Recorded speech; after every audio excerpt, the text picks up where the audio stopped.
para quererte desde la histórica altura donde el sol de tu bravura le puso cerco a la muerte. Aquí se queda la clara, la entrañable transparencia de tu querida presencia, comandante Che Guevara.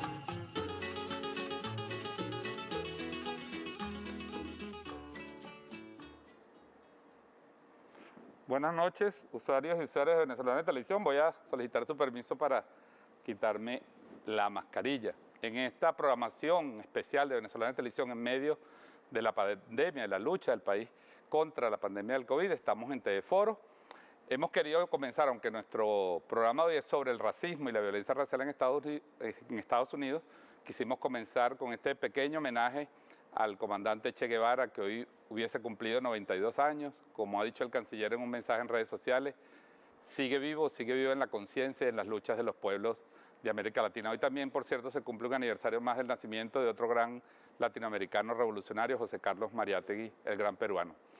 Así que con este homenaje vamos a dar inicio a nuestro Teleforo de hoy en una serie de programas que hemos llamado La Distopía Americana, para analizar los problemas de esa sociedad, las terribles crisis que está viviendo esa sociedad y cómo las podemos analizar desde nuestra perspectiva. Hoy vamos a iniciar con este tema del racismo y hemos querido invitar al historiador Vladimir Acosta, a quien quiero darle la bienvenida a Teleforo. Bienvenido, Vladimir. Gracias, William. Bueno, ya puedes, si te parece, ¿no? Si te sientes como, si te sientes bien hablando así, ¿se escucha bien? Yo trato de acostumbrarme a hablar así, no hay problema. ¿Se oye bien? Sí, sí se oye bien.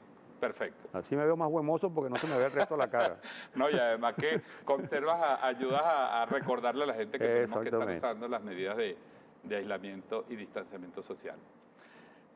Hoy, Vladimir, la idea es que conversemos en esta hora un poco sobre cuál es ese fenómeno. El racismo en Estados Unidos. Del racismo en Estados Unidos. Pero nuestra excusa es también un documental que vamos a transmitir al finalizar esta hora de discusión. Y este documental del cineasta haitiano Raúl Peck se llama I Am Not Your Negro, No Soy Tu Negro.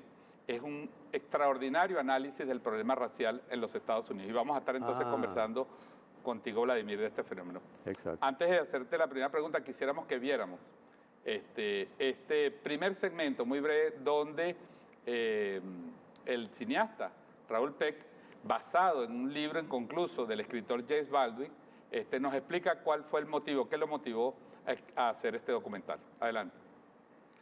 Este es el documental que vamos a estar viendo después del programa y lo vamos a estar comentando junto al análisis histórico. Pues mira, vamos a comenzar por ahí. Ese fenómeno del racismo, Estados Unidos tiene más de 50 años luchando, grupos sociales, grupos políticos, han sido asesinados Martin Luther King, Malcolm X, una cantidad de líderes que lucharon por los derechos civiles, por la igualdad racial, y el problema parece estar exactamente igual. Acaban de asesinar a George Floyd, ayer mismo mataban a un muchacho en un estacionamiento de Atlanta, han quemado el local, hemos visto miles de protestas. ¿Qué pasa en Estados Unidos? ¿Por qué ese fenómeno parece ser una constante histórica? Bueno, mire, yo creo que es muy importante tomar el caso de George Floyd para introducirnos en el tema del racismo norteamericano, el racismo de los Estados Unidos. Yo quisiera hacer un comentario ahí, porque lo que me ha llamado la atención con relación a ese asesinato, porque no es simplemente un policía que le dispara a un negro porque no le gusta o porque él considera que todos los negros son sospechosos, porque eso es cotidiano en los Estados Unidos, sino un asesinato, pero un asesinato realmente feo. Es decir, aquel hombre que está completamente rendido, que no tiene defensa, con un policía blanco que le monta la rodilla ahí para asfixiarlo, que dice que no puede respirar y que no puede respirar hasta que ya no puede hablar, se muere allí, lo tiran a la patrulla y después lo llevan a un hospital para que el hospital confirme que está muerto. Una cosa espantosa. Y la reacción que ha provocado, la respuesta ha sido una cosa extraordinaria. Pero yo quería referirme, para entrar al tema de los Estados Unidos, a esa respuesta. Porque yo estaba pensando también en esas cosas que tú estabas mencionando ahorita. Cuando la CIA asesinó a Martin Luther King, un líder con todo el prestigio que tenía Martin Luther King en los Estados Unidos, Bueno, hubo 125 ciudades de Estados Unidos que se incendiaron, hubo protestas de todo tipo, pero eso no tuvo proyección fuera de los Estados Unidos. Fuera de los Estados Unidos se sacaron documentos, hubo protestas, pero no hubo marchas contra el racismo estadounidense. Cuando en 1991-92 le dieron la paliza A Rodney King. a Rodney King, que lo iban matando los policías, y los policías son juzgados y todos salen en libertad, lo que pasa es otra explosión. Estoy citando esta porque son las Claro. más, quizás los más grandes, de Los Ángeles, y se incendia prácticamente todo el país. Y pasa lo mismo, es decir, son un incendio en los Estados Unidos, pero no tiene respuestas parecidas fuera de los Estados Unidos. Esto ha generado una respuesta fuera de los Estados Unidos, que no es simplemente comunicados o pequeñas críticas, sino marchas, particularmente en Europa. Ha habido marchas. Europa está saliendo un poquito, o ellos creen por lo menos, del coronavirus por ahora. América Latina no se ha movido porque está todavía convertida en el foco principal y verdaderamente las cuarentenas tienen limitadas las cosas. 117.000 casos, por Es una cierto, cosa- hoy en Brasil. Exactamente. Reportados en el día, en las últimas 24 horas. Pero las redes han sido un instrumento verdaderamente que ha convertido eso en un fenómeno mundial. Y no solo es la crítica contra el racismo, son críticas contra los Estados Unidos, denuncias contra los Estados Unidos. Y la impresión que a mí me daba esto era que parecía que el mundo acababa de descubrir que los Estados Unidos son un país racista. Así es. Porque por primera vez se meten allí y se meten a acusar a los Estados Unidos de racistas, y por supuesto con este personaje, este psicópata que tienen allí echándole gasolina al fuego, por supuesto la situación se vuelve peor. Pero además de eso, porque hay una crisis en los Estados Unidos que es una crisis completa. Los Estados Unidos están en un proceso de decadencia lenta que va a tomar tiempo y que puede tener altibajos, pero hay un proceso como de cierta descomposición en distintos niveles, financieros, políticos, de protestas territoriales, de protestas raciales. Hay una crisis profunda en los Estados Unidos. Entonces, combinadas esas cosas son expresión de que hay algo que está cambiando y que es importante realmente examinarlo. La respuesta a eso es que mientras pareciera que el mundo está descubriendo que los Estados Unidos son un país racista, los Estados Unidos son el país más racista que ha habido en este planeta. Y yo me atrevo a decir que en la historia contemporánea no ha habido un país más racista que ese. Son 4 siglos El completos. país de las oportunidades, ¿no? La Sí, tierra de bueno, las oportunidades. ese es el mensaje que ellos tienen, el retrato que ellos hacen de sí mismos, el selfie que ellos se hacen para entonces presentarse como una maravilla, defensores de la libertad, la democracia, etcétera, etcétera. El país más racista, desde que llegaron los fulanos peregrinos en 1620 a lo que luego fue Massachusetts, hasta hoy, ahí ha habido un racismo profundo, estructural, que forma parte de las características de esa sociedad. Y ese racismo que no solo consiste en matar ciudadanos negros acusados de ser posibles delincuentes, sino que es un racismo que está metido en todos los ciudadanos, particularmente en los ciudadanos que forman parte de esa todavía mayoría blanca, WASP, blanco, anglosajón y protestante, que además de protestantes son... Lo que llaman la América profunda, ¿no? Exactamente. Lo que se llaman a sí mismos, ¿no? Exactamente. Y se llaman los nativistas también, porque ellos no hablan de los nativistas. Los nativos allá no son los indígenas. Ellos nunca han considerado a los indios americanos como parte del país, de su país. Ellos han sido un cuerpo extraño que había que masacrar, que había que sacar, y son 3 siglos dedicados a masacrar a la población indígena, que también ha sido víctima profunda de ese mismo racismo. Pero ese racismo nace fundamentalmente, por un lado, nace de la creencia, la convicción de los blancos estadounidenses en que ellos son la cumbre de la raza humana. En el siglo XVIII, los intelectuales de la Ilustración hicieron una clasificación de razas. Los blancos arriba, por supuesto, los blancos arriba, que eran el modelo realmente de la raza. Bastante más abajo están los amarillos. Los amarillos eran entonces los indios, los chinos, etcétera, los japoneses, etcétera. Más abajo, bien abajo, estaban los negros, que eran casi animales, pero por lo menos tocaban tambores, tocaban música, eran agradables. Y en el fondo de todo, en el piso, los rojos, que no eran los comunistas, sino los indios americanos. Todos esos indios que prácticamente estaban al borde de la animalidad. Entonces, en esa clasificación, los blancos eran superiores. Pero los norteamericanos exhibían la condición de anglosajones, los mismos que estaban llamando en el siglo XIX arios. Ellos eran dentro de los blancos lo superior, lo supremo prácticamente. Y esa es su visión, en primer lugar en ese sentido. En segundo lugar, tienen como religión que domina los Estados Unidos el calvinismo. Los Estados Unidos hay una paradoja porque no hay ninguna de esas tantas corrientes religiosas que sea calvinista o que se llame calvinista. Por una razón muy sencilla, porque todas lo son. Todas tienen influencia, unas más, otras menos, pero todas tienen la influencia del calvinismo, que es de todas las corrientes protestantes, la corriente más cerrada, más restringida, la más sectaria, más represiva, la más represiva, la más pesimista de todas. Entonces, eso le da una fuerza enorme a ese racismo.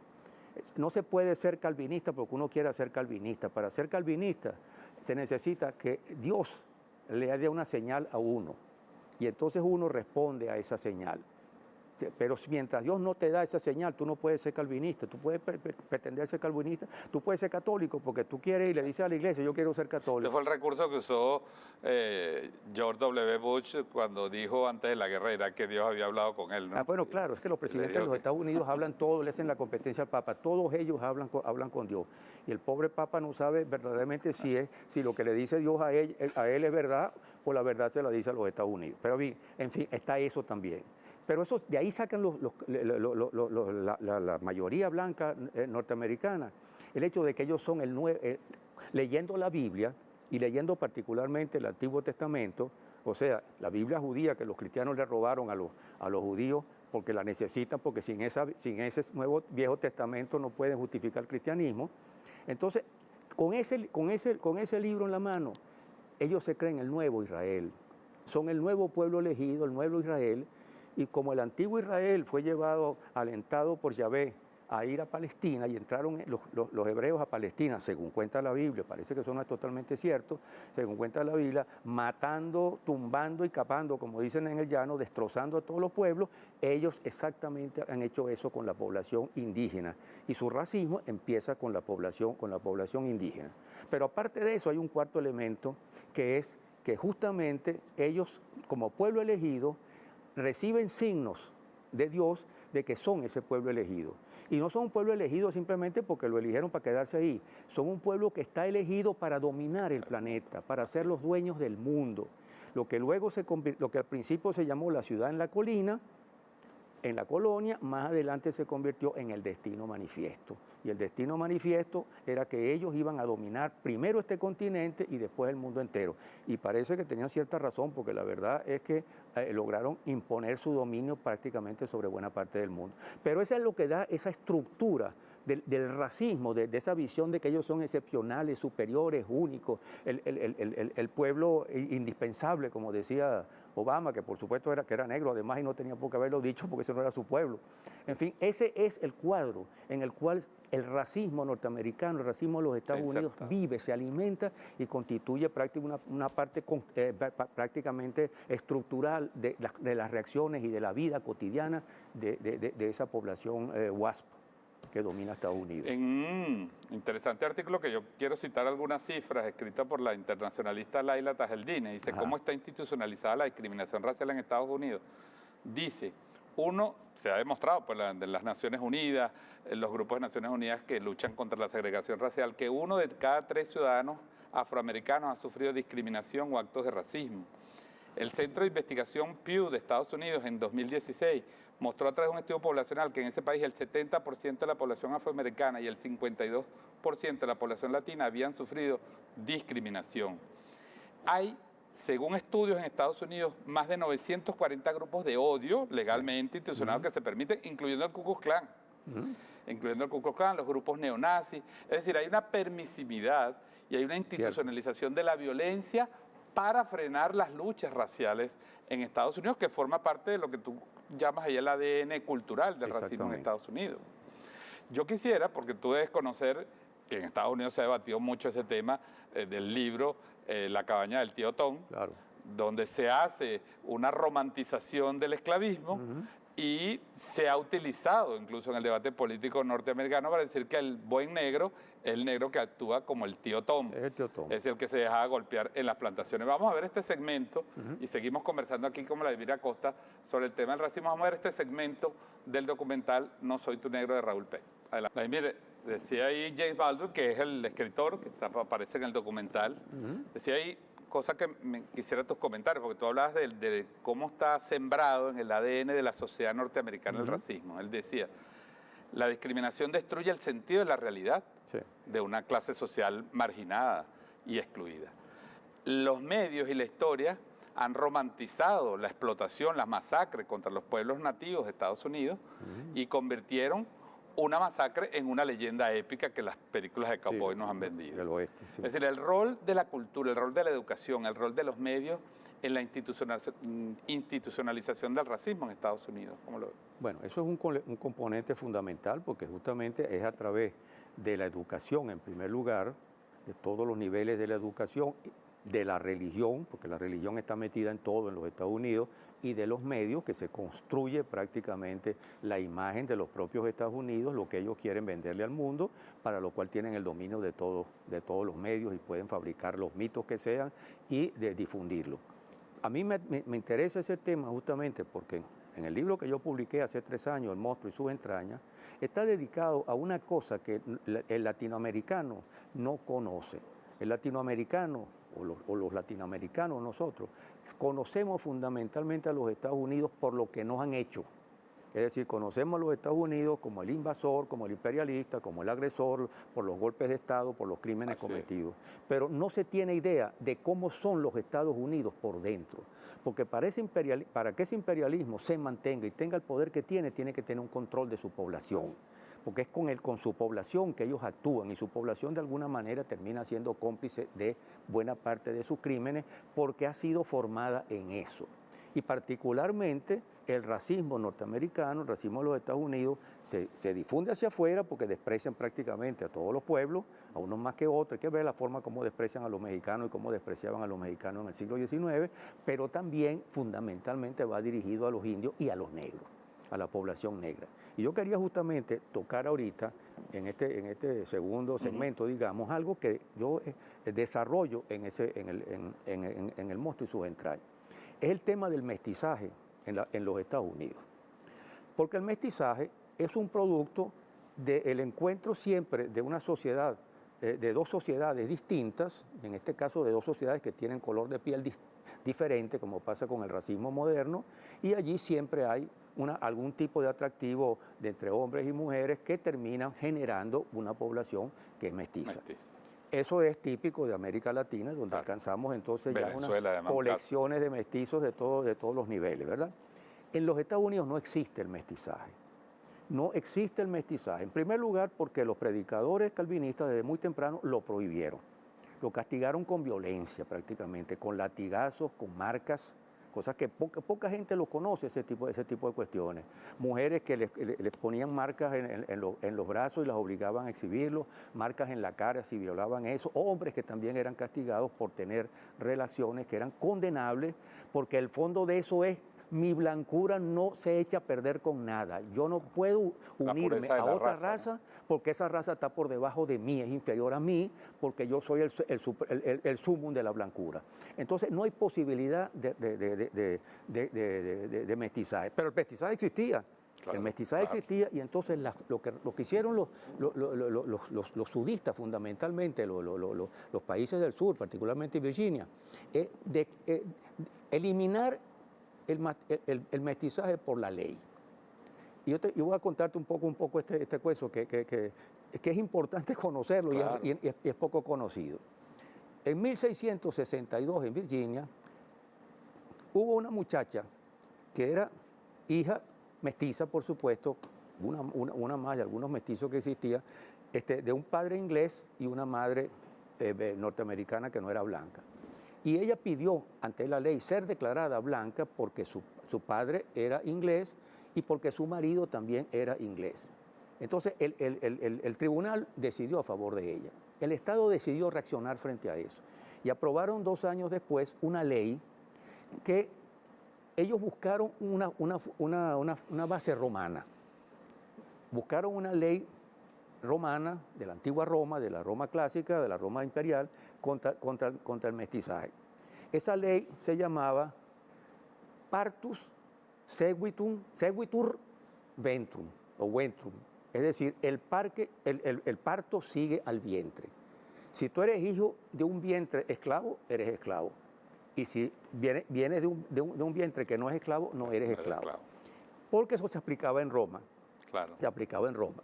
Y eso es lo que permitía que los hijos de esclavos siguieran siendo esclavos. Pero fíjate que había dos cosas importantes ahí. En primer lugar, que no solo lo usual es que sea el dominante, digamos, el blanco, para decirlo en esos términos, es el padre, que se enamora de una negra o que se enamora de una india. Pero lo contrario, que en los Estados Unidos era prohibido y castigado violentamente, eso era perfectamente normal en Roma. Y era prácticamente normal en Roma porque en Roma el esclavismo no generaba racismo. Ahí eran blancos los romanos y eran blancos los esclavos. Y si te ponías a ver, los esclavos eran más blancos que los romanos. Los romanos eran mediterráneos, tenían el pelo oscuro, marrón, los ojos pardos, y entonces sus esclavos eran escandinavos, eran suecos, eran vikingos, eran británicos, rubios y de ojos azules. No había racismo. El hecho de que fuera un hombre libre con una mujer esclava o una mujer libre con un hombre esclavo no tenía ningún problema. Entonces, cuando ellos fueron a aplicar esa ley, cuando el hombre era el que se acostaba con la negra, evidentemente eso funcionaba con esa ley, porque el hijo de la negra, como salió de un vientre negro, era esclavo. Pero si era una mujer blanca la que se acostaba con un negro y tenían un hijo, ¿cómo se hacía? Claro. Porque esa mujer blanca se acostó con el negro y el que salió del vientre de una mujer libre. Entonces modificaron la ley, hicieron una barbaridad de esas que solo pueden hacer los racistas, que es decidir que en casos de relaciones interraciales, el que nace de esa relación, ahí se establece que es el inferior el que da la medida. Eso se llama hipofiliación. Los genetistas llaman eso hipofiliación. Es decir, un blanco y una negra, o una blanca y un negro, tienen un hijo. Lo normal era en el derecho tradicional que heredaba al padre. Pero aquí no hereda a nadie, sino que se mide su condición por la inferioridad. Pero una forma de prohibir las relaciones interraciales. Entonces tú no tienes posibilidad ahí de ser mestizo porque tú eres negro. Y eso se llamó en los Estados Unidos, eso pasó luego a ser una ley de Virginia que se aprobó en 1924, y esa ley se llamaba Racial Integrity Act. Y esa ley establecía exactamente eso. Es decir, ahí no había mestizaje, no puede haber mestizaje, sino que eres blanco o eres negro. Y eso se llamó popularmente la ley de la gota de sangre negra, porque significaba que cualquier norteamericano, todavía significa eso, cualquier norteamericano estadounidense que tenga una gota de sangre negra es negro. Y por eso tú ves en los Estados Unidos, donde no existe mestizaje por ley, que hay entonces tipos que son casi blancos, pues porque tienen un octavo o un 16avo de sangre negra, pero legalmente son negros. Y ves unas muchachas bien bonitas, bien hermosas, que aquí serían blancas, absolutamente, son negras. Es muy interesante esa acotación histórica. Yo quisiera insertarlo en el contexto de este documental, quisiéramos que viéramos otro fragmento, porque esos debates, y es muy interesante eso que tú planteas, Vladimir, de conocer cómo se genera el racismo y cómo se legaliza, ¿no? Un racismo perverso. Se juridiza la discriminación por el hecho racial, por el color de la piel o por los genes raciales. Vamos a seguir viendo otro fragmento de este documental de Raúl Peck, No soy tu negro. En este segmento, Vladimir, vemos un hecho histórico, un debate en televisión entre Malcolm X, dos de los líderes, y vemos dos posiciones también frente al problema racial de cómo enfrentarlo, ¿no? Sí. Los que optaron el camino de una acción política, incluso armada en algunos casos, los movimientos de las Panteras Negras, etcétera, y como Martin Luther King predicaba, la no violencia como una forma de enfrentar. Ninguna de las opciones han sido permitidas en los Estados Unidos, y ninguna de las acciones han logrado avances significativos en la igualdad racial. Te matan igual.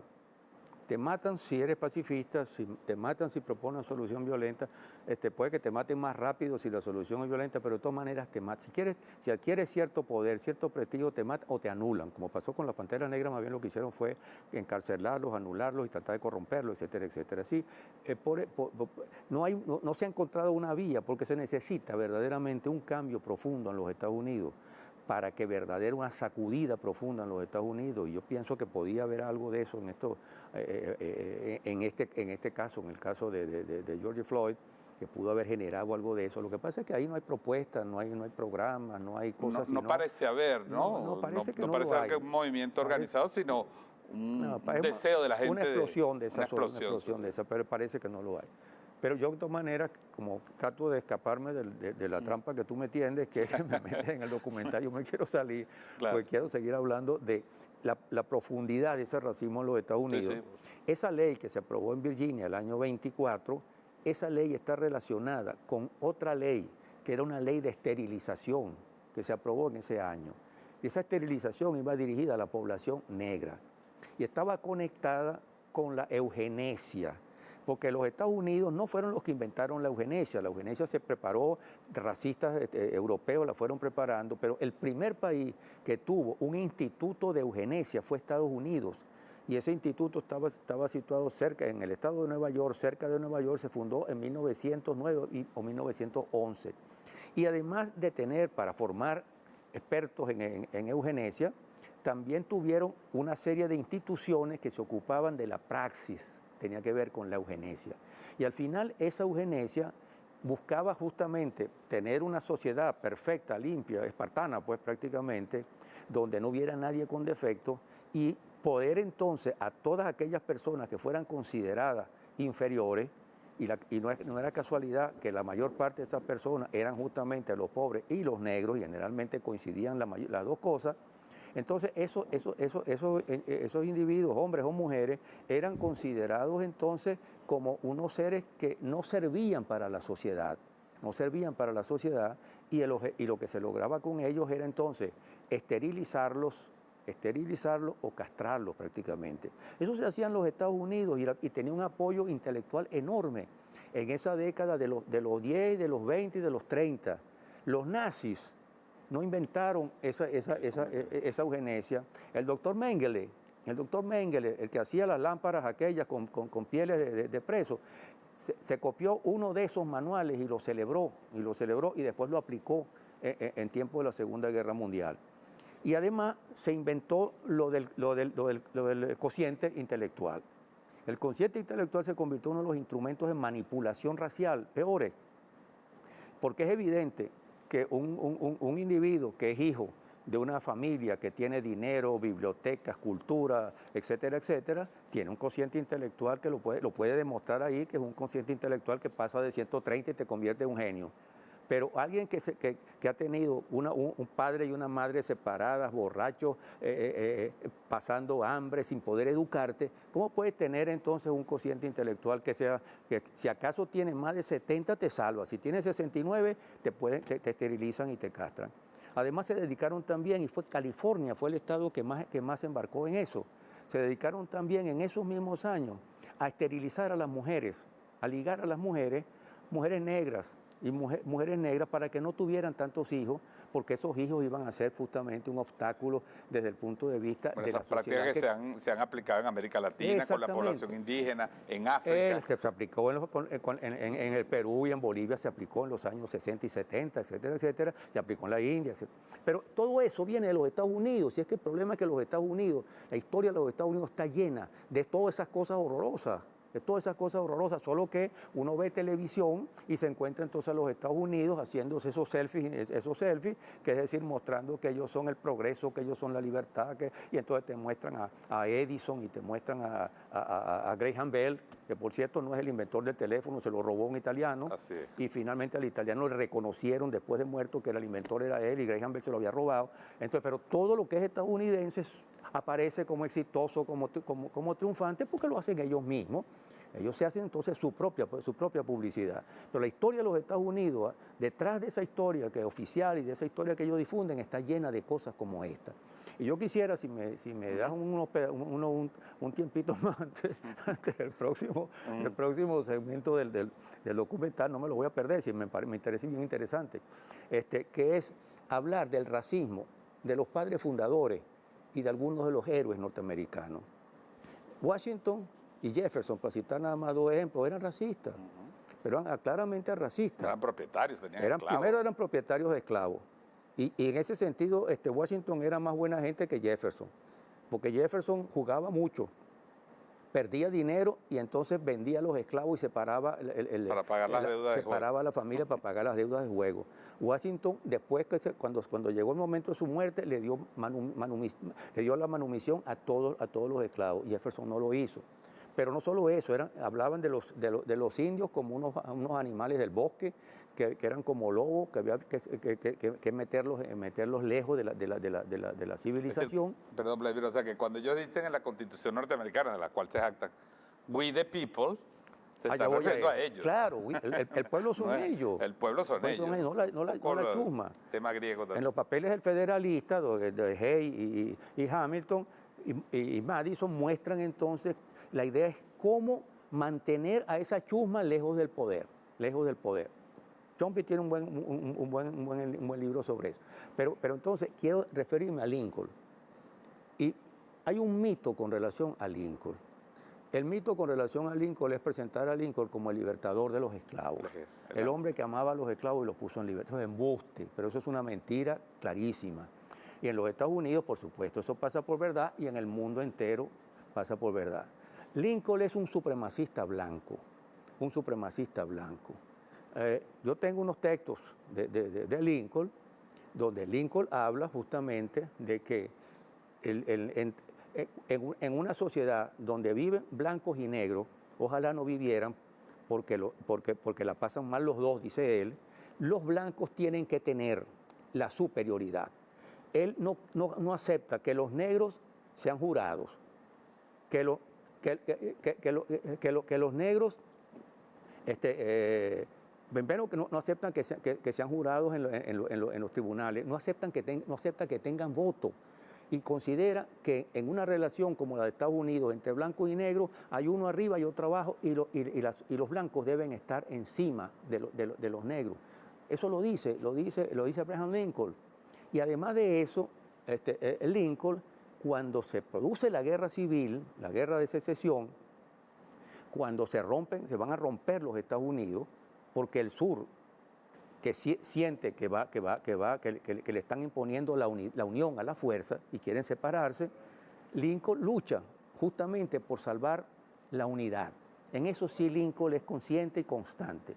Lincoln lo dice claramente. Cuando empezó la guerra de secesión, los republicanos, que en ese entonces eran los progresistas y tenían un ala izquierdista, los republicanos querían libertar a los esclavos y Lincoln se oponía, porque él tenía una alianza con una parte de los esclavistas que no eran secesionistas. Claro. Y entonces un periodista llamado Horace Greeley le mandó una carta que decía, era la oración de 20 millones, que era el norte, por que aboliera la esclavitud. Y Lincoln le respondió en el periódico diciéndole que él lo único que le interesa es la unión, mantener la unión. Si yo pudiera mantener la unión, sin liberar un esclavo, lo hubiera hecho. Esa es la famosa frase que se ha si pudiera mantener la unión liberando a todos los esclavos, lo haría.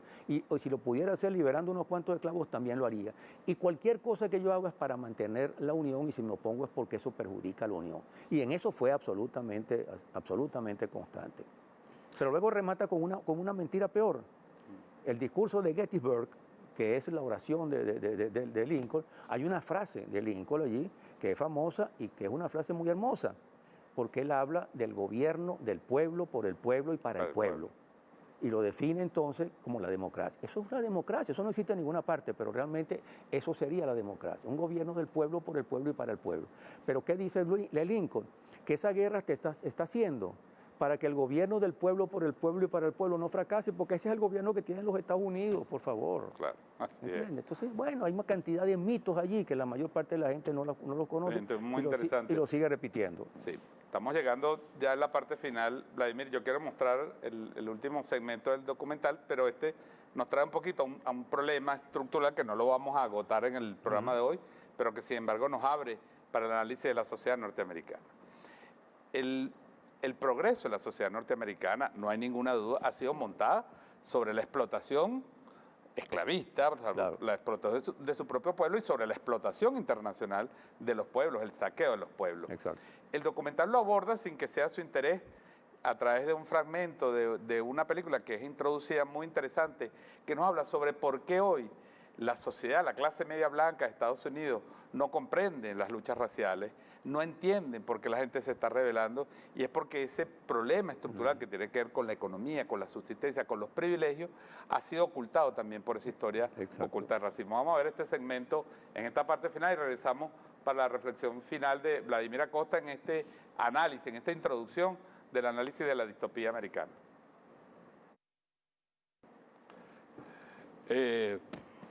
Vladimir, ahí está el problema de fondo, ¿no? Una sociedad que ha vivido una prosperidad, sin duda alguna, pero que esa prosperidad estaba montada sobre la explotación de su propio pueblo, sobre el racismo, sobre la exclusión y sobre la explotación de los otros pueblos. Ahora no entienden por qué los países se rebelan, no aceptan a países independientes que quieren llevar una economía y una vida política independiente y por eso le ponen sanciones, los bloquean.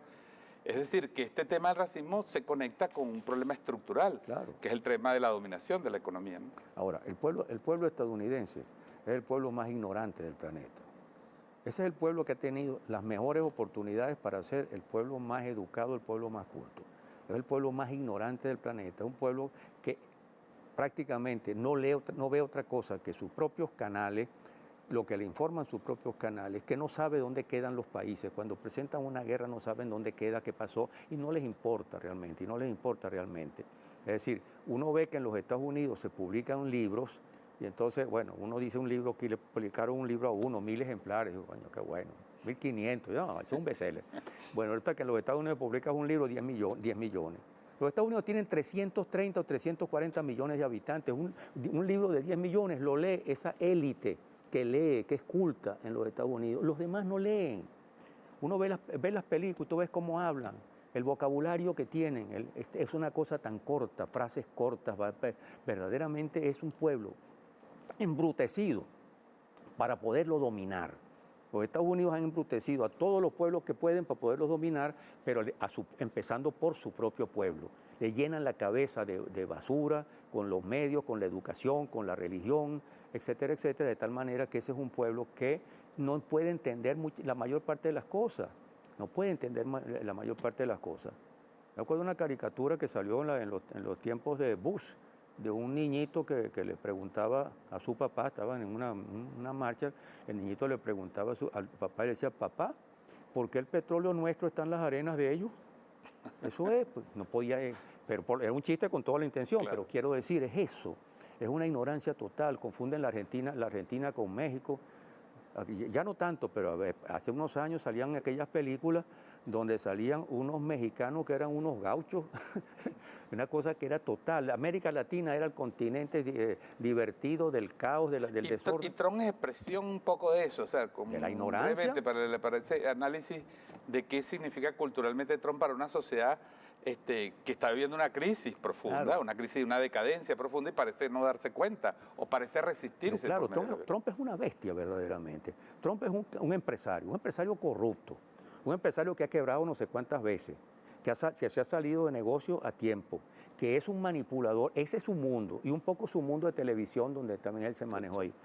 Pero como político, Trump es una bestia que simplemente lo que hace es, primero, pretender salir todos los días en la prensa, y segundo, amenazar, agredir, insultar, censurar, porque es su desesperación para cumplir con el hecho de la promesa que hizo de que Estados Unidos iba a volver a los años 50. Eso es imposible, y una de las razones por las que los Estados Unidos está colapsando en muchos terrenos y encontrando dificultades en muchos terrenos es eso no va. Eso no funciona. Y encima viene la pandemia de la cual se burla y que los Estados Unidos tienen un desastre enorme, entonces tiene un desastre económico, un desastre político, molestias por todas partes, un desastre humanitario, una desconfianza de la gente sobre él, una desesperación de él buscando de qué agarrarse para ganar las elecciones. Es una situación verdaderamente caótica la que tienen. Y peligrosa para el mundo. Claro. ¿No?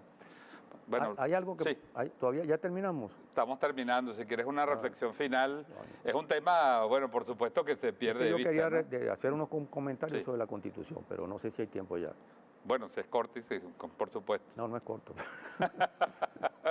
hazlo, Vladimir. No, mira, el problema es que la Constitución de los Estados Unidos, presentada como el modelo de constituciones, hoy es una momia verdaderamente, es una momia porque eso tiene desde 1787 para acá el mundo ha cambiado y esa sigue siendo una constitución que es precapitalista de entrada.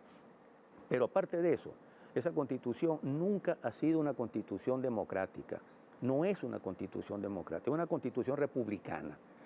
Conceptualmente son dos cosas. No estoy hablando de los dos partidos esos que son asquerosos y son iguales, republicanos y demócratas, sino la concepción de lo que es la democracia y la concepción de la república. La democracia es griega y la república es romana. Y los Estados Unidos son producto de aplicar un poco el modelo aquel de Aristóteles, de los tres tipos de gobierno buenos y los tres malos, y cómo se hace el mejor combinando un poco aquí y un poco allá. Y eso es república, eso no es democracia. Y la prueba de eso es que justamente un gobierno como el gobierno de los Estados Unidos, la Constitución, cuando se aprueba la Constitución, lo único democrático que tiene esa Constitución es que la Cámara de Diputados, que se llama ya Cámara de Representantes, era electa, pero no por el pueblo. Sí. Ellos se llamaban el pueblo, pero colegio electoral. La gente que podía votar, claro, que era una minoría, y además quedaban excluidos las mujeres, los negros, etcétera, etcétera, y los indios. Ajá. La Cámara del Senado era una Cámara que no era electiva. El presidente de la República se elegía por los colegios electorales, como se elegían aquí los presidentes hace 200 años. Y prácticamente el Tribunal Supremo, la Corte Suprema, la nombraba y la sigue nombrando todavía el presidente de la República. Entonces resulta que lo que hicieron los Estados Unidos fue reformar un poco, primero en 1913 con una enmienda aprobaron que el Senado pudiera ser electo, pero lo que no modificaron nunca fue el sistema electoral. El sistema electoral sigue siendo un sistema de estados separados y de colegios electorales. Y finalmente allí lo que priva sobre la elección popular que se agregó después es que el que gana los colegios es el que gana la presidencia de la República. Usted puede sacar, como hizo la Clinton, que le sacó 2,5 millones de votos a Trump, pero Trump reunió más votos en los colegios. Y el voto de los colegios es un voto completamente tramposo, es decir, los colegios electorales están formados por la cantidad de equivalentes como diputados que tiene el Estado y 2 senadores, porque los senadores son 100 entre 250. Entonces, esa cantidad de personas es un colegio electoral. En ese colegio electoral gana uno y el que gana se queda con todo. Se queda con todo, esa es la lógica. Exactamente. Es un sistema totalmente elitista. Hay un cálculo que yo lo reproduzco en el libro El Monstruo, es alguien que hace un cálculo sobre que se puede ganar la presidencia de los Estados Unidos, necesitas 270 votos, que es la mitad más uno de la suma de los representantes con los senadores, más los 3 diputados que le corresponden a Washington. Y entonces, 270. Si tú reúnes, tú ganas, bueno, California, Texas, Nueva York, Filadelfia, no sé qué, 11 estados de los 50 estados, con esos 11 estados tú puedes ser presidente de la República, no importa los votos que pierdas en los otros estados y que no saques prácticamente casi ningún voto. Eso no puede ser un modelo de democracia, es una caricatura de democracia por completo. En todos los países del mundo, el pueblo elige al presidente.